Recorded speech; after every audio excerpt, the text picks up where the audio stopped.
검찰이 명 씨로부터 김 여사에게서 돈 봉투를 받았다는 이런 진술을 확보했다는 내용은 이제 어제 저희도 전해드렸었는데요.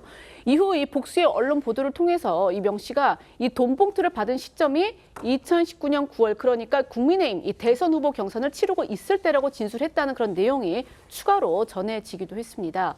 이 검찰은 명 씨의 신병을 확보한 뒤에 윤 대통령 부부의 공천 개입 의혹 등도 본격적으로 들여다볼 것으로 알려졌습니다. 지금 2019년이라고 우리 저희 기자가 말씀을 드렸는데 2021년이 맞습니다.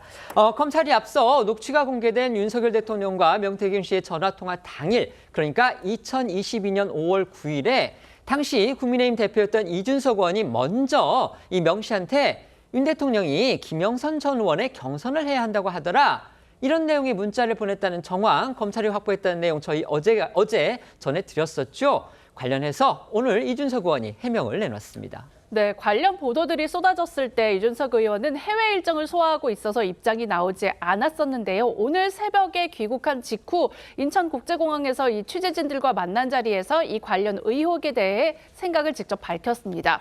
이 의원의 주장에 따르면요, 명 씨가 김영선 전 의원의 공천을 받을 것처럼 알고 있는데 당에서는 당시 그런 기류가 없었기 때문에 잘못 알고 있는 것 같아 분위기를 전해줬을 뿐이라는 건데요. 직접 들어보시죠. 명태균 사장이 본인이 뭐 대통령에게 이야기해가지고 이렇게 뭐 공천을 받는 것처럼 알고 있어서, 그래서 저는 뭐 그건 아닌 것 같은데, 전혀 그런 얘기가 나왔다면 제가 공관위 쪽에 전해 듣기라도 할 텐데 그런 기류가 없기 때문에 그냥 공관위는 그냥 전반적으로 일상적인 절차로 진행한다 이렇게 들어가지고 그런 걸 그냥 잘못 알고 있는 것 같아서 전달해 준 정도라고 생각하시면 됩니다. 민주당의 김건희 특검법 강행에 대해서 국민의힘은 특별감찰관 추진 결정으로 맞서려는 모양입니다.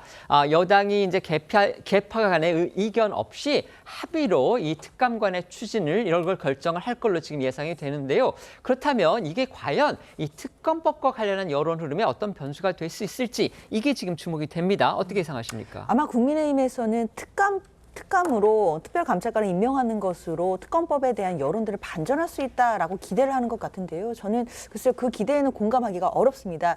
국민들께서는 이미 벌어져 있는 김건희 여사와 관련된 리스크들 분명히 특검법을 통해서 수사를 해야 된다라고 생각하시는 분들이 저는 많다고 생각 들거든요. 그렇기 때문에 특별감찰관은 앞으로의 리스크를 예방하고 관리할 수 있는 차원이라면 지금까지 불거져 있는 김건희 여사와 관련된 여러 가지 논란들은 특검법을 통과시켜서 반드시 수사를 해야 되는 것 아니냐라는 것이 저는 국민의 요구라고 생각합니다. 따라서 특별감찰관을 임명하는 것으로 의중에서 의결이 된다라고 하더라도 이것만으로 특검법에 대한 명분이 사라진다라고 보긴 어려워 보입니다. 네, 최병호 패널께는 이 부분 질문 드리겠습니다. 이준석 의원이 지금 오늘 아마 우원식 의장하고 뭐 남미에 일정이 있었나 봅니다. 그거 마치고 들어와서 저렇게 해명을 했는데, 근데 저는 저걸 듣고서 이제 또 생기는 의문이 이겁니다. 어쨌든 이준석 의원은 당시의 공천과 관련해서 또 윤석열 대통령 부부의 공천 관여 여부와 관련해서 자신은 거기에 대해서 알 길이 없었다 이렇게 얘기를 해오면서 명태균 씨와 관련해서도 뭐 지금 일각에서 제기되는 그런 의혹만큼의 어떤 친밀함 이런 건 없었다는 식으로 계속 얘기를 해왔는데,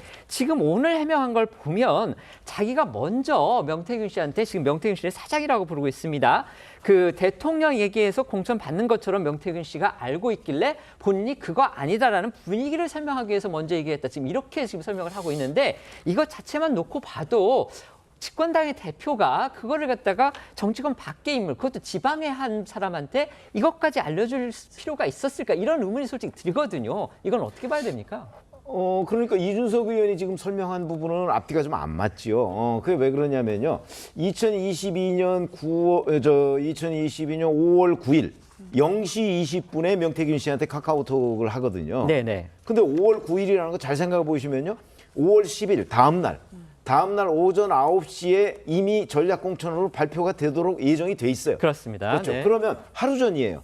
근데 그 하루 전에 김영선 전 의원을 전략공천으로 발표한다는 사실을 대표가 몰랐을 리가 없잖아요. 그 부분은 본인은 일단은 몰랐다고 얘기를 하긴 합니다. 자기는 다음 날에 아니 알았다고 하니까요. 세상에 전략공천 보궐선거 전략공천 발표하는 걸 대표 모르게 했다면 당시 이준석 대표가 가만히 있어서는 안 되겠죠. 그러니까 그거는 제가 보기에 검증을 해봐야 될 부분이지만 저는 뭐 믿을 수 없는 부분이고, 그다음에 이걸 이제 당의 기류를 전했다고 하는데 그 카카오톡 전해준 내용을 보면요, 윤이 경선하라고 했다던데입니다.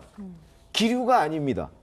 윤석열 대통령이 경선하라고 누구한테 얘기를 했다는 사실을 알려준 거지 기류하고는 전혀 관련 없는 얘기입니다. 그런 걸 보면 오늘 해명은 그동안의 카카오톡 명태균 씨와 주고받은 내용에 대한 해명이라고 우리가 인정하기가 어렵다.